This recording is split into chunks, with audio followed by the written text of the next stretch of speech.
오늘은 베드로전서 2장 18절부터 25절까지 하도록 하겠습니다. 18절부터 25절까지 함께 봉독하고 시작하도록 하겠습니다. 사환들아, 범사에 두려워함으로 주인들에게 순종하되 선하고 관용하는 자들에게만 아니라 또한 까다로운 자들에게도 그리하라. 부당하게 고난을 받아도 하나님을 생각함으로 슬픔을 참으면 이는 아름다우나 죄가 있어 매를 맞고 참으면 무슨 칭찬이 있으리요. 그러나 선을 행함으로 고난을 받고 참으면 이는 하나님 앞에 아름다우니라. 이를 위하여 너희가 부르심을 받았으니 그리스도도 너희를 위하여 고난을 받으사 너희에게 본을 끼쳐 그 자취를 따라오게 하려 하셨느니라.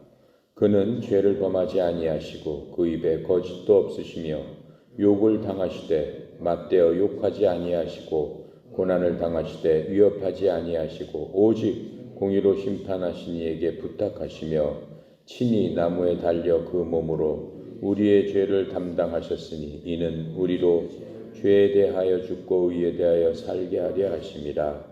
그가 채찍에 맞음으로 너희는 나음을 얻었나니 너희가 전에는 양과 같이 길을 잃었더니 이제는 너희 영혼의 목자와 감독 되신 이에게 돌아왔느니라. 아멘.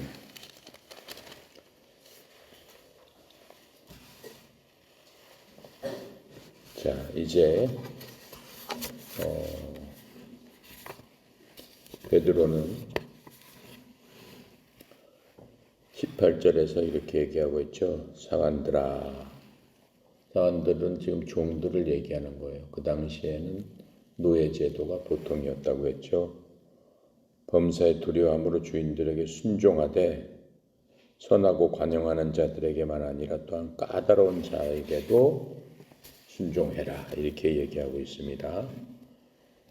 지금 여기 종들한테 베드로가 얘기하는 거는 그 사환들은 종을 뜻하는 얘기인데 예수를 믿고 구원받은 사람한테 지금 얘기하고 있는 거예요. 복음서에서 어느 책이든지 성도들 또 상대방한테 얘기하고 있는 거는 전부 사실은 구원받은 사람들한테 얘기를 하고 있는 거예요. 구원받지 않은 사람들은 아무리 얘기해봤자 소용이 없어요. 그 복음을 받아들이지 않죠. 근데 지금 베드로는 구원받은 종들, 노예들한테 얘기를 해주고 있는 겁니다. 그래서 하나님을 믿고 구원을 받은 종, 세상에서 종들이기도 하지만 그리스도께도 종이라고, 우리도 하나님의 종입니다.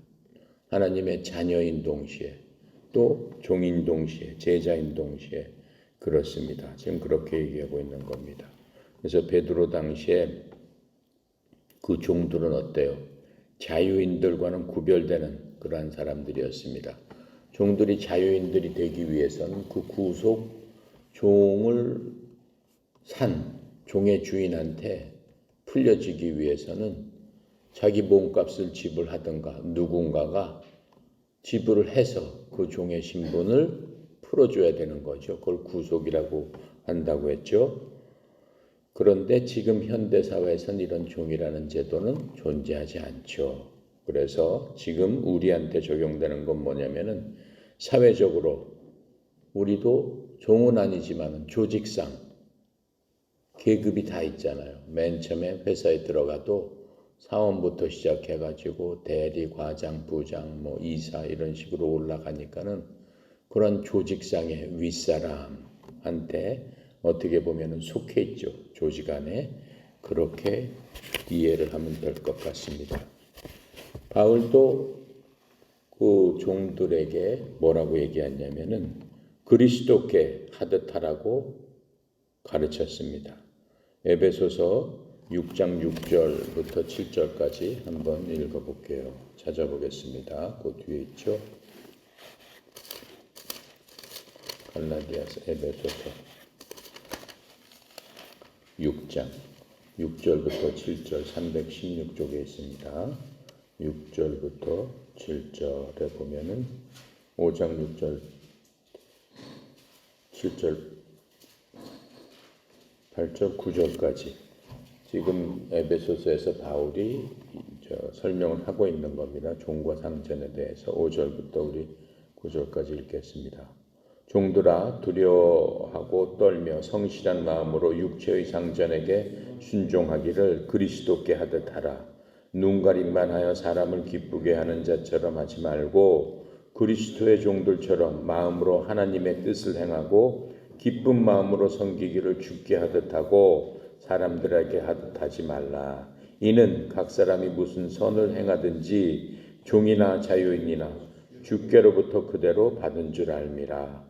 상전들아 너희도 그들에게 이와 같이 하고 위협을 그치라. 이는 그들과 너희의 상전이 하늘에 계시고 그에게는 사람을 외모로 취하는 일이 없는 줄 너희가 알미라. 자, 그렇게 하면서 지금 베드로가 지금 얘기하고 있는 바로 그것들을 바울이 다시 한번 이렇게 똑같이 얘기를 해주고 있습니다.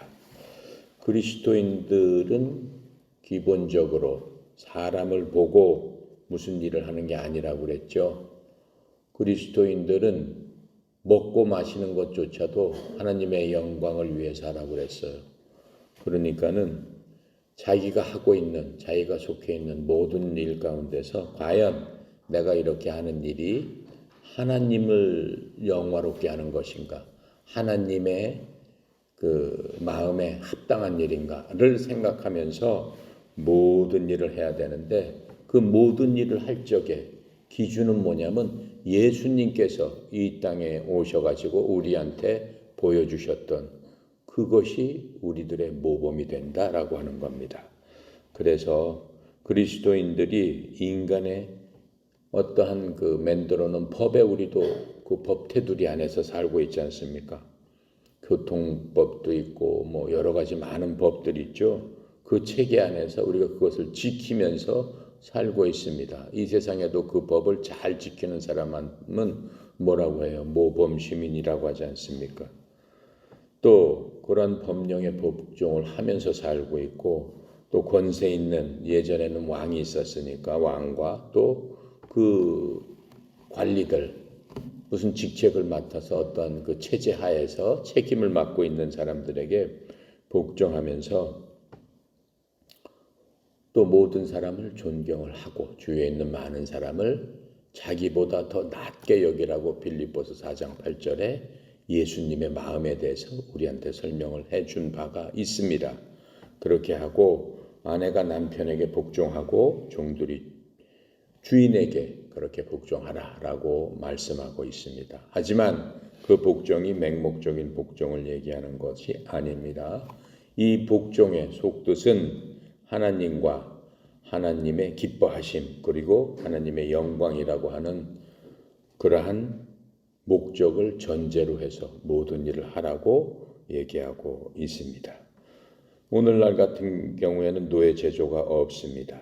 자, 그래서 지금 이 모든 것들은 내가 앞서 설명한 것처럼 피고용인, 우리는 항상 어디에서 사회생활하면서 고용주가 있고 피고용으로서 삶을 사는 그러한 시스템 안에서 살고 있기 때문에 거기에 그렇게 적응을 해라라고 하는 겁니다. 쉽게 얘기하면은 그 피고용주는 어때요? 고용주가 그리스도인이건 아니건 우리는 그리스도인이기 때문에 모든 일에 성실하고 정직하게 일함으로써 정당한 대가를 받아야 된다라고 지금 말씀하고 있는 겁니다. 자, 19절 부당하게 고난을 받아도 하나님을 생각함으로 슬픔을 참으면 이는 아름다우나. 지금 이렇게 얘기하고 있어요. 사람이 부당한 일을 당하고 그것을 참는다라고 했어요. 우리가 그리스도인이기 때문에 어떤 조직에 들어가면은 어때요? 그리스도인이기 때문에 부당하게 대우를 받는 경우가 있습니다. 같은 일하는 동료들이나 아니면 상사들, 윗사람들에 의해서 부당한 일을 당할 수도 있어요. 하지만 이때는 어떻게 하라고 하는 거예요? 비록 내가 잘못을 저지르지도 않았는데 부당한 그리스도인이라는 이유만으로 그러한 부당한 이유를 받을지언정 어떻게 해? 내 양심을 위해서 나는 하나님을 섬기는 사람이고 하나님이 실질적으로 나의 주인이시기 때문에 내 양심을 위해서 견뎌라라고 하는 거예요. 왜 그래요? 내가 주인 때문에, 내가 섬기는 분 때문에 그걸로서 핍박을 받기 때문에 그것 갖고 시시비비를 걸지 말고 그냥 견뎌라라고 주님께서는 얘기해 주고 있습니다.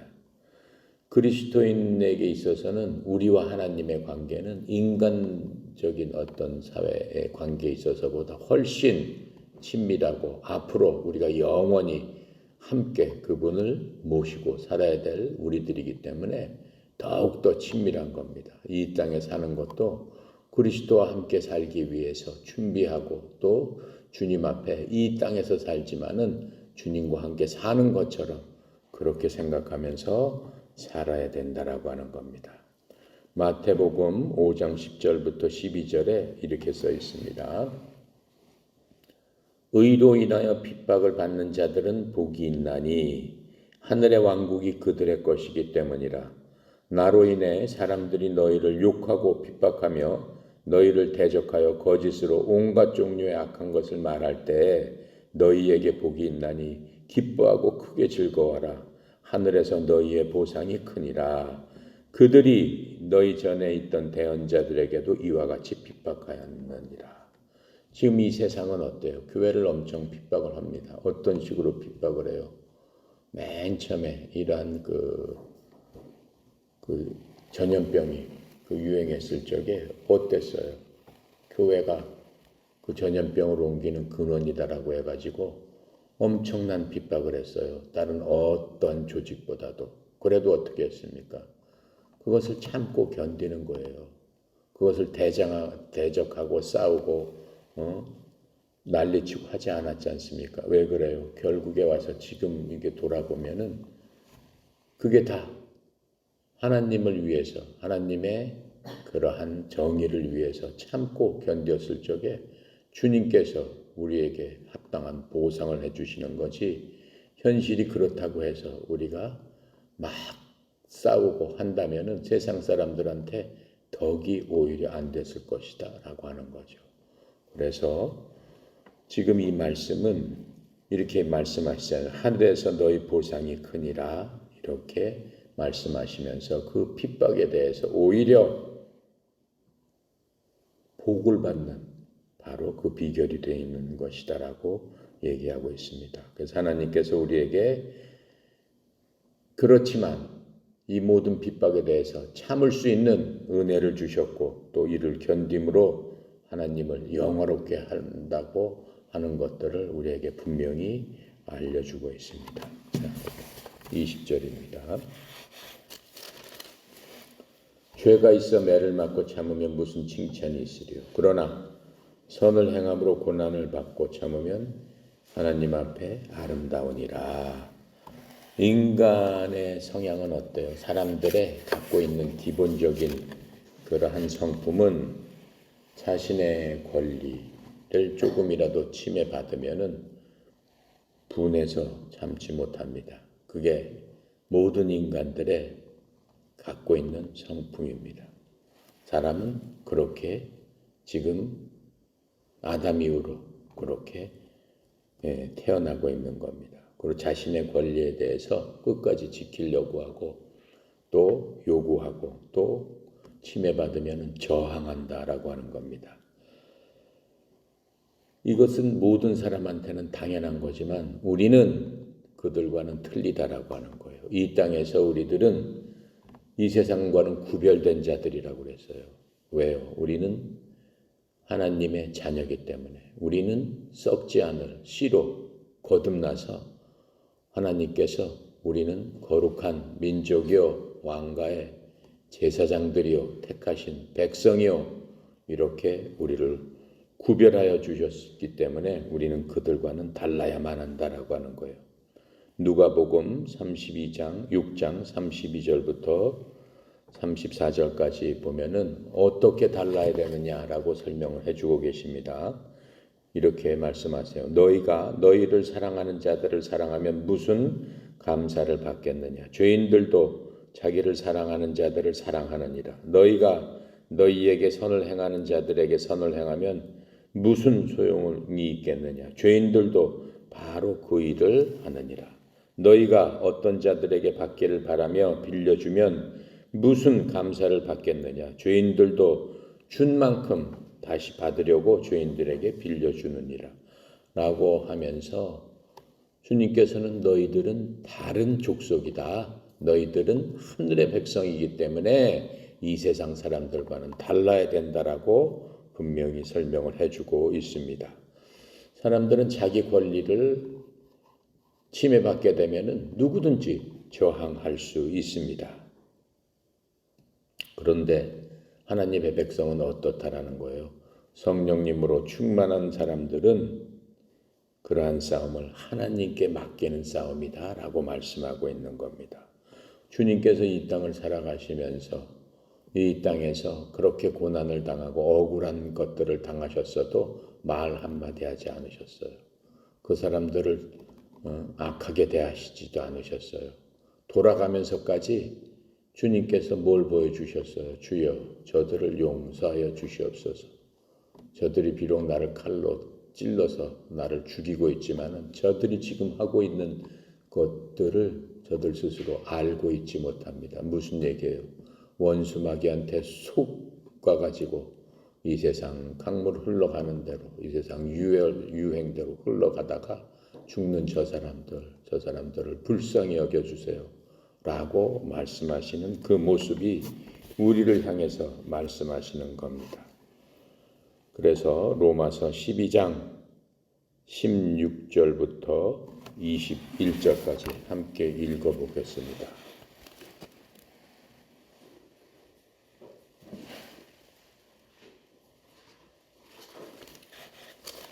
로마서 12장은 그리스도인들의 삶의 태도에 대해서 얘기하고 있습니다.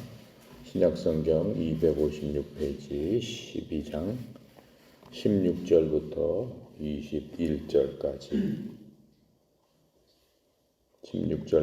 21절까지 함께 읽도록 하겠습니다. 시작. 서로 마음을 같이하며 높은 데 마음을 두지 말고 도리어 낮은 데 처하며 스스로 지혜 있는 체 하지 말라. 아무에게도 악을 악으로 갚지 말고 모든 사람 앞에서 선한 일을 도모하라. 할 수 있거든 너희로서는 모든 사람과 더불어 화목하라.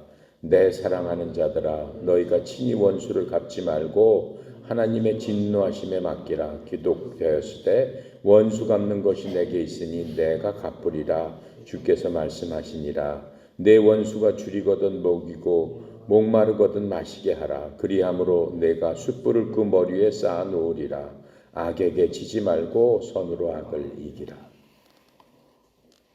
지금 이 말씀에 따라서 예수님께서 우리한테 하나님께서 우리를 보시면서 뭐라고 얘기하시냐면은 Beloved children 이렇게 말씀하시는 거예요. 사랑하는 자들아, 사랑하는 내 자녀들아.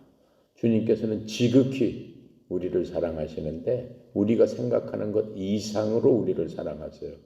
얼마만큼 사랑하시냐면은 자신의 아들을 죽음으로 내몰 정도로 우리를 사랑하시기 때문에 자신의 아들의 생명하고 우리를 바꿨다라고 하는 겁니다. 그러니까는 얼마나 귀하게 우리를 사랑하시는지 이렇게 말씀하시는 거예요. 친히 원수를 갚지 말라 이렇게 말씀하세요. 왜 친히 원수를 갚지 말라고 해요?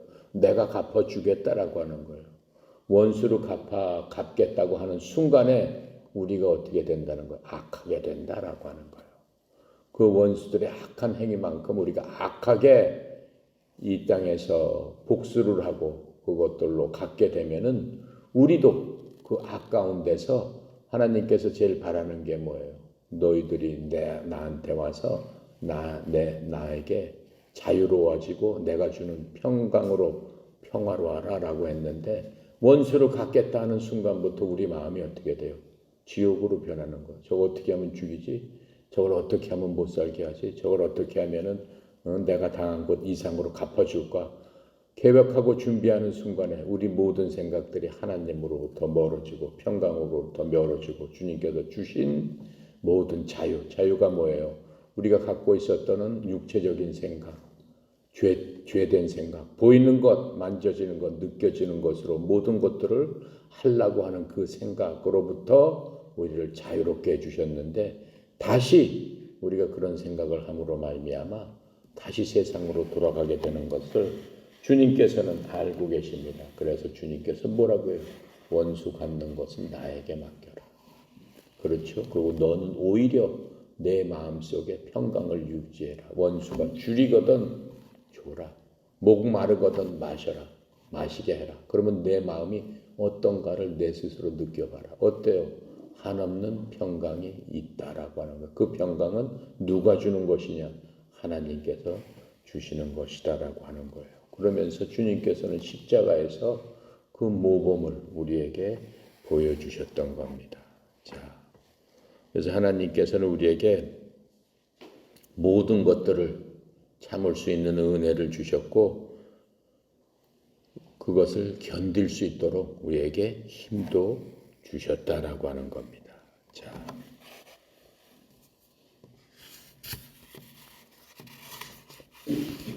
그래서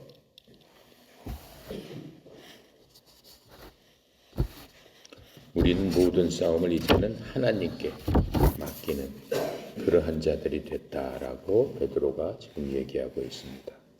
21절입니다. 이를 위하여 너희가 부르심을 받았으니 그리스도도 너희를 위하여 고난을 받으사 너희에게 본을 끼쳐 그 자취를 따라 오게 하려 하셨느니라. 베드로는 지금 무슨 얘기를 하고 있냐면 예수님이 하나님의 고난받는 종이었다라고 하는 것들을 지금 우리에게 강조하고 있습니다. 예수 그리스도를 예를 들어서 하나님의 고통받는 그러한 종으로서 묘사되어 있는 그 성경 구절대로 지금 우리에게 다시 한번 얘기를 해주고 있어요. 하나님의 백성은 그 고통을 통해서 뭘 하는 거예요? 하나님께 사역하고 봉사하고 다른 사람들을 위하고 하는 그러한 경험을 통해서 하나하나씩 배워가고 있다라고 지금 얘기하는 거예요. 베드로는 어땠어요? 베드로 자신이 이 글을 쓴 베드로 자신이 어떻게 했는지 우리는 알고 있습니다. 마태복음 16장 22절에 보면은 처음에 예수님께서 십자가에서 돌아가실 것을 말씀하시니까 베드로가 뭐라 그래요? 절대 주님은 그럴 수 없습니다. 절대로 그렇게 돌아갈 수 없습니다. 라고 강력하게 반발했던 베드로예요. 그 베드로가 360도 변해가지고 지금 이런 말을 하고 있는 거예요. 어떻게 그랬어요? 자신의 모든 경험을 통해서 또 성령님을 통해서 이제 모든 것들을 깨닫게 된 겁니다. 베드로는 이 그리스도인들이 고통을 통해서 하나님을 점점 더 알게 되고 하나님의 말씀에 점점 더 순종하게 된다라고 하는 겁니다.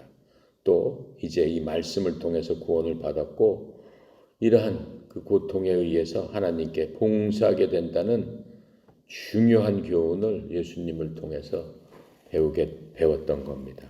자, 22절. 그는 죄를 범하지 아니하시고 그 입에 거짓도 없으시며 예수님은 어떠셨어요? 이 땅에서 행하신 모든 기록 사복음서 마태, 마가, 누가, 요한복음에 보면은 주님께서 행하신 모든 일들은 정말로 우리한테 보여주시는 완벽한 그러한 그 교과서입니다.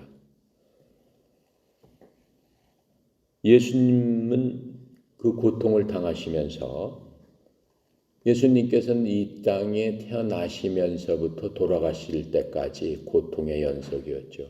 고통을 당하시면서 그 고통을 대하는 방법에 대해서 우리에게 모든 것들을 보여주셨습니다. 예수님은 말씀과 행동에서는 어떠한 흠도 없고 어떠한 죄도 찾아볼 수 없습니다. 하지만 어땠어요? 당시 권력자들에 의해서 끊임없는 고통을 태어나자마자 받으시고 결국은 그 고통 가운데 십자가에서 처참하게 돌아가셨습니다. 그래서 그럼에도 불구하고 예수님은 그 모든 것들을 겸손하게 다 받으시고 그 순종함에 따라서 사람들이 보기에는 정말로 약하다라고 생각할 수도 있지만은 어때요? 그것이 진정한 예수님이 갖고 있는 파워의 증거다라고 할 수 있는 겁니다. 그렇기 때문에 우리가 2000년 뒤인 지금에 와서도 예수님의 그 놀라우신 은혜를, 놀라우신 능력을 우리가 체험할 수 있는 겁니다. 만약 예수님께서 그 당시에 화가 나셔서 천군 천사를 불러서 싹 멸망시켜 버렸더라면은 지금 우리는 이 땅에 이렇게 있을 수도 없고 하나님의 나라가 이렇게 확정될 수도 없는 거죠. 근데 그분의 순종을 통해서 진정한 파워를 지금까지도 모든 세상 사람들한테 보여주고 계신다라고 하는 겁니다. 바로 참고 인내하며 하나님께 맡기는 것이 진정한 힘 있는 자의 태도다라고 베드로가 얘기하고 있는 겁니다.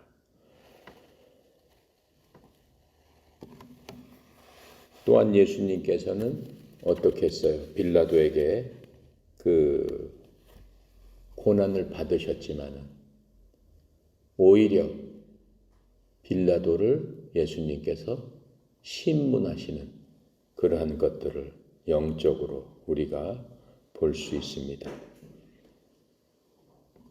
요한복음 18장 33절부터 38절까지 보면은 한번 찾아보겠습니다.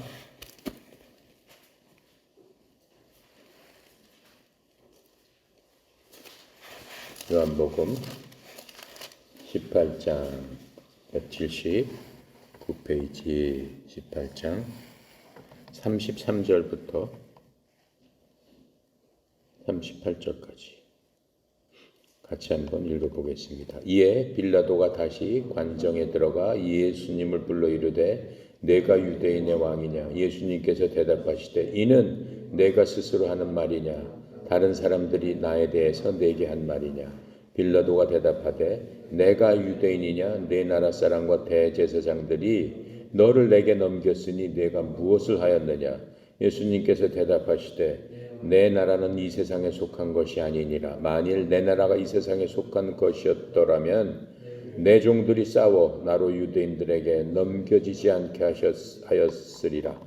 이제 내 나라는 여기에 속한 것이 아니니라. 빌라도가 이르되 그러면 내가 왕이 아니냐? 예수께서 대답하시되 내 말과 같이 내가 왕이니라. 내가 이를 위하여 태어났으며 이를 위하여 세상에 왔나니 곧 진리에 대하여 증언하러 함이니라. 무릇 진리에 속한 자는 내 음성을 듣느니라 하신대 빌라도가 이르되 진리가 무엇이냐 하더라. 자, 여기서 보면은 예수님의 이렇게 잡히셨지만은 당당함을 우리가 볼 수 있습니다. 바로 우리가 지금 읽은 내용대로 보면은 심판받으러 재판받으러 빌라도 앞에 서셨지만은 지금 우리가 읽은 내용에 보면은 오히려 재판받고 있는 사람은 예수님이 아니라 빌라도임을 우리가 깨달을 수 있습니다. 그래서 예수님은 모든 일을 아버지께 맡기셨어요. 하늘 아버지께 맡기시고 아버지께서는 그 모든 일을 항상 우리가 봤지만은 의롭고 항상 은혜롭게 판단을 하심으로 말미암아 그 모든 일 가운데서 우리가 하나님을 하나님 아버지라고 믿고 의지할 수 있음을 우리가 깨달아 알 수 있는 겁니다. 23절 보겠습니다. 욕을 당하시되 맞대어 욕하지 아니하시고 고난을 당하시되 위협하지 아니하시고 오직 공의로 심판하신 이에게 부탁하시며 주님께서는 우리가 요한복음에서 봤지만은 많은 고난과 모욕을 당하셨어요. 인간들이 하나님이신 예수님을 때리기도 하고 창으로 찔르기도 하고 채찍으로 내려치기도 하고 저주하기도 하고 침을 뱉기도 하고 별짓을 다 했죠.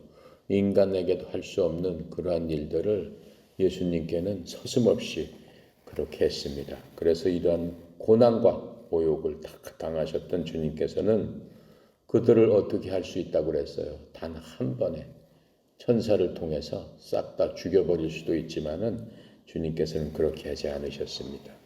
맞대어 욕을 하시지 않았습니다.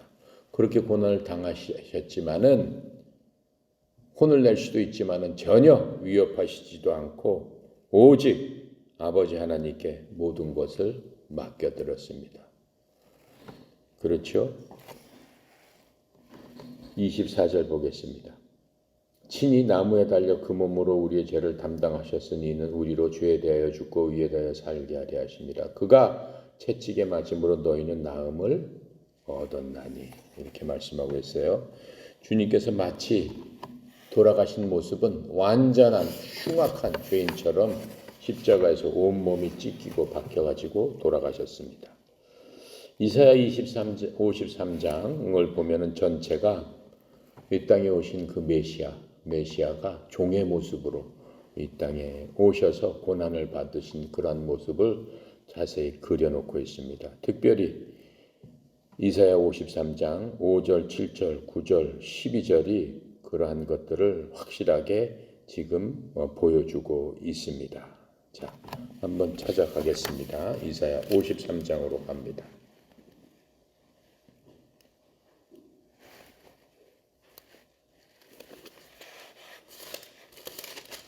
구약성경 1033페이지에 있습니다. 이사야 1033페이지 구약성경 53장 5절부터 7절까지 먼저 읽겠습니다. 5절. 자, 그가 찔림은 우리의 허물 때문이요 그가 상함은 우리의 죄악 때문이라. 그가 징계를 받음으로 우리는 평화를 누리고 그가 채찍에 맞음으로 우리는 나음을 받았도다.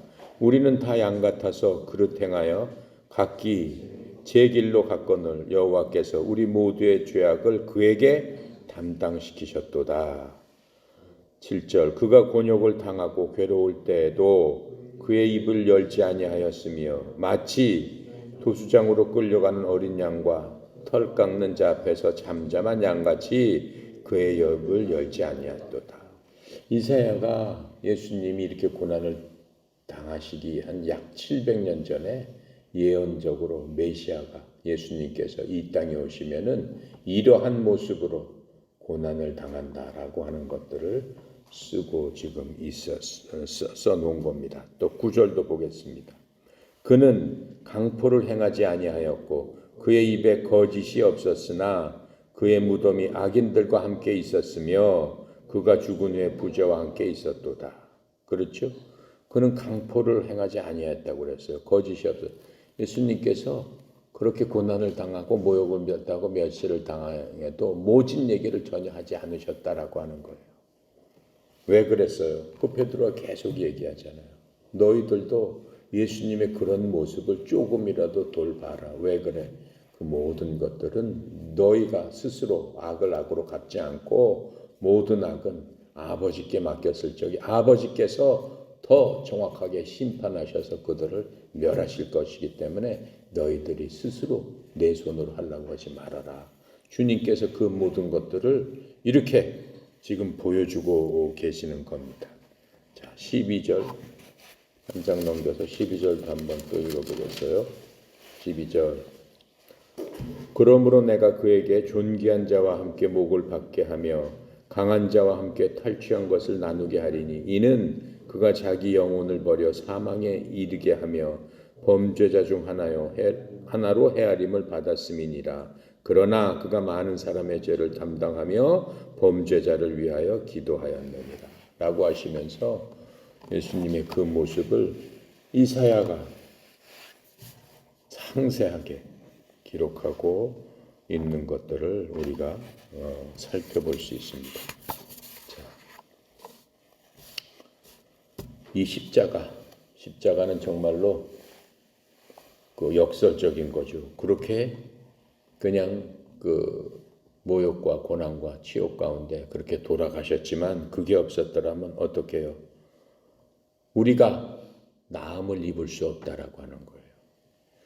나음을 입을 수 없다. 지금 여기서 주님께서 십자가에 돌아가심으로 말미암아 어떻다고 그랬어요? 나음을 얻었다 라고 지금 얘기를 하고 있죠. 채찍에 맞으심으로 말미암아, 그가 채찍에 맞음으로 말미암아 너희는 나음을 얻었나니. 이 나음이 뭘까요? 병으로부터 나았나? 채찍에 맞으심으로? 아니죠.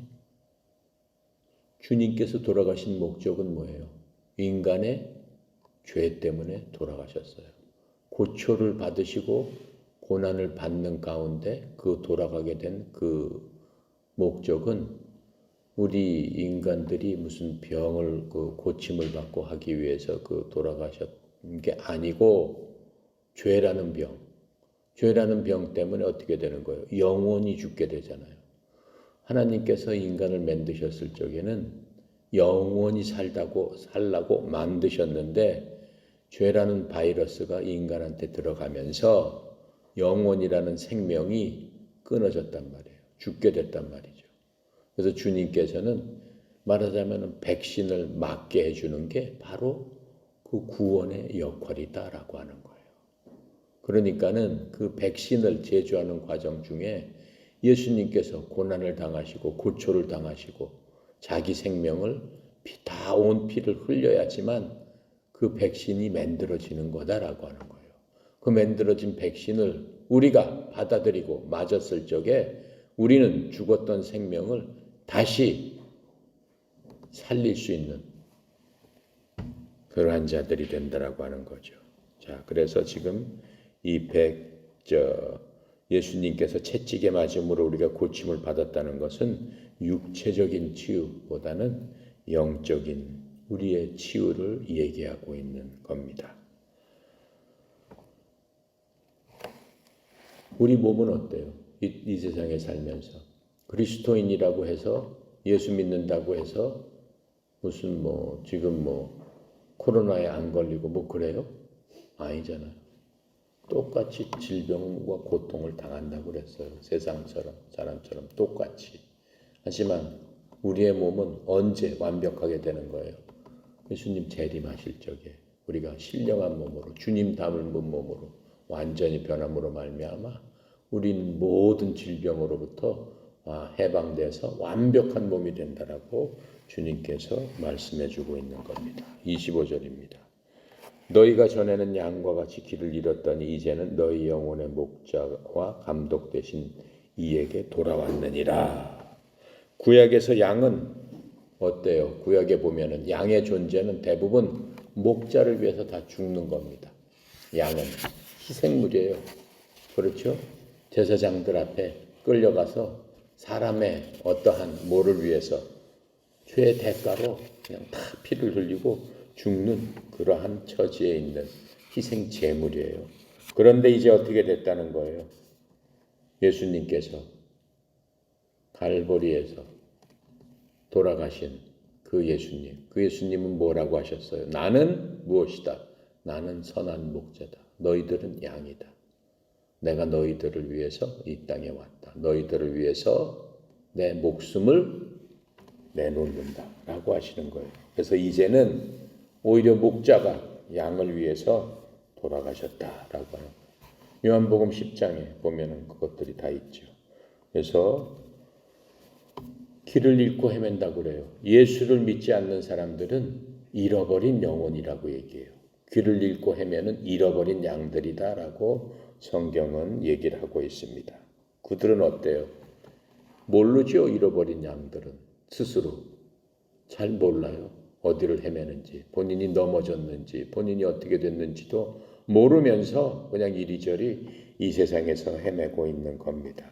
자, 그래서 본인 스스로는 본인 자신을 전혀 도울 수 없습니다. 그럼에도 불구하고 어때요? 이러한 이 목자는 잃어버린 양들을 찾기 위해서 어떻게 한 거예요? 그 양들을 위해서 스스로 죽으셨다라고 하는 겁니다. 베드로는 우리한테 어떠한 삶을 살으려고 합니까? 이제 주님께서 선한 목자가 되셔서 자신의 피값으로 우리를 구원하시기 위해서 그 모든 구원을 이뤄 놓으셨는데 그 구원을 받아들이고 주님을 찾는 자들에게는 이제는 구원의 역사가 일어나는 그러한 때가 됐다라고 지금 얘기하고 있습니다. 우리가 곧 경건한 하나님을 믿으면서 경건한 삶을 살면서 이 땅에 살면서도 많은 고통이 있습니다. 경건한 삶을 산다고 해서 전혀 고통이 없는 게 아닙니다. 오히려 예수 믿는 사람들한테는 고통이 더 크다라고 얘기하고 있어요. 왜 그래요? 경건한 삶을 살기 때문에 그래요. 이 세상은 경건한 삶을 사는 사람을 원하지 않습니다. 이 세상과 잘 동화되고 이 세상과 잘 순응하고 이 세상에 대해서 앞장서서 나가는 사람을 더 환영하고 박수치고 그 사람을 오히려 이 세상의 선지자라고 추켜 세우면서 살고 있는 게 이 세상입니다. 하지만 그 모든 것들은 예수 믿는 사람들한테는 고통의 시간들이죠. 그래서 우리는 예수님을 따르면서 그 고통 가운데서 점점 더 예수님 닮아가는 그러한 자들이 돼서 영적으로는 그리스도의 장성한 분량까지 이르르는 그러한 성화되는 삶을 살 수 있도록 주님께서는 말씀으로 우리를 인도하고 계심을 우리가 알 수 있습니다. 이제 구원받지 못한 세상 사람들이 그리스도인들을 지켜보고 있습니다. 하늘에 계신 그 목자이신 그리스도께서도 우리를 또한 지켜보고 계십니다. 그래서 우리는 이 땅에 살지만은 여러 가지 고통과 핍박이 있겠지만은 아무것도 걱정할 필요는 없습니다. 왜요? 우리는 바로 그리스도 안에 속했고 그리스도와 함께 산 돌로서 새로운 집을 하루하루 지어나가고 있기 때문에 주님께서 우리에게 약속하신 대로 아무것도 걱정하지 말고 오직 기도와 간구와 감사함으로 내 아뢰 것을 하나님께 아뢰라. 그러면 하나님의 그렇죠? 모든 것들을 너희로 하여금 충만케 해주시리라 라고 약속하고 계시는 겁니다. 그래서 우리의 선함과 하나님의 영광을 위해서 주님께서는 지금도 모든 것이 합력해서 선을 이루어 주실 것을 우리가 믿기 때문에 우리는 담대할 수 있고 이 세상을 이길 수 있는 그러한 자들입니다. 기도하고 마칩니다. 감사하시오 거룩하신 하나님 아버지, 하나님의 은혜의 영광을 찬양합니다. 주님께서 우리에게 친절한 모범이 되어주시기 위해서 이 땅에 인간의 모습으로 오셔서 우리가 하나님의 자녀로서의 어떠한 삶을 살 것을 친히 보여주시니 아버지 하나님이여 우리가 그것을 보고 배우고 또 하나님의 말씀으로 느끼고 공부했습니다. 저희들이 보고 배우고 느낀 모든 것들이 참으로 보고 배운 것으로 그치는 것이 아니요 우리 삶 가운데서 하나님을 닮아가는 그러한 능력이 되어서 하나님의 말씀이 우리 속에서 역사하심으로 말미암아 이 세상 살면서 겪는 여러 가지 많은 일들 가운데서도 주님을 바라보고 의지하고 주님을 따름으로 말미암아 겪게 되는 많은 고통을 즐거움으로 감사함으로 우리가 받아들이고 모든 것 주께 의탁할 적에 하나님의 때 하나님께서 그 모든 것들을 치리하여 주시고 그 모든 것들 위에 복 내려 주실 줄로 굳게 믿으며 이 세상 살지만은 주와 같이 동행하는 저희들 다 되어서 이 세상을 넉넉히 이길 수 있도록 주여 힘주시고 능력 주시고 믿음으로 충만케 하시고 특별히 우리 속에 계신 성령님으로 충만케 되는 저희 모두 되도록 도와주시옵소서. 전교에 흩어져 있는 주의 종들을 기억하여 주시옵시고 참으로 힘들고 어려운 세상이지만 주님께서 함께 하시니 그 어려움이 아니요 하나님께 드리는 귀한 시간, 귀한 사건들, 귀한 그러한 환경이 될 수 있도록 하나님이여 축복하시고 인도하여 주시옵소서. 특별성령 이사장님 협회를 이끌고 나갑니다. 참 어렵고 힘든 그러한 시간들이지만 주님께서 이제까지도 인도하셨사오니 하나님의 무한하신 자원이 주의 종을 통해서 넉넉히 흘려보내고 필요한 곳곳마다 하나님의 모든 것들을 제공하는 종으로서의 사명을 잘 감당할 수 있도록 주여 축복하시고 하나님 세우셨으니 주께서 끝까지 붙들어 주시고 주님께서 능력을 배나 더하여 주시옵소서. 오늘도 모든 것 주께 의탁드립니다. 감사드리며 예수 그리스도 이름으로 기도드렸나이다. 아멘.